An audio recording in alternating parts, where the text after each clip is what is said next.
Soyons sincères, mes frères et sœurs, est-ce que celui qui est sous l'influence de la loi peut aimer de la même façon que Dieu nous a aimés? Tout nous montre que c'est impossible, en effet, celui qui est sous la loi ne peut aimer son prochain comme Dieu nous a aimés. Déjà, celui qui est sous la loi ne peut même pas s'aimer lui-même, donc, comment pourrait-il aimer son prochain d'une manière sincère? Et cela vient de ce que la loi ne produit que le jugement, alors que le Saint-Esprit produit l'amour. Pourtant, la loi est bonne, non? Mais à la condition qu'elle soit initiée par le Saint-Esprit. Autrement, elle nous sépare de Dieu, parce qu'elle n'a aucun pouvoir pour changer notre cœur.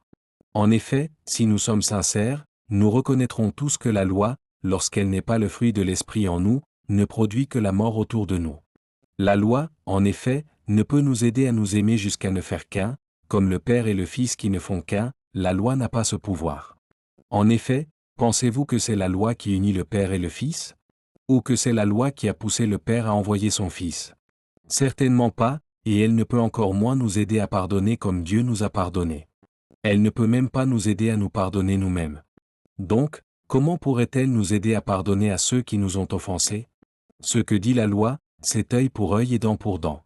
Alors que lorsque nous acceptons de nous engager pour faire de Jésus-Christ le Seigneur de notre vie et que nous recevons le Saint-Esprit, nous pouvons, à partir de ce moment, transmettre la vie. Parce qu'il met en nous le désir et la volonté d'aimer.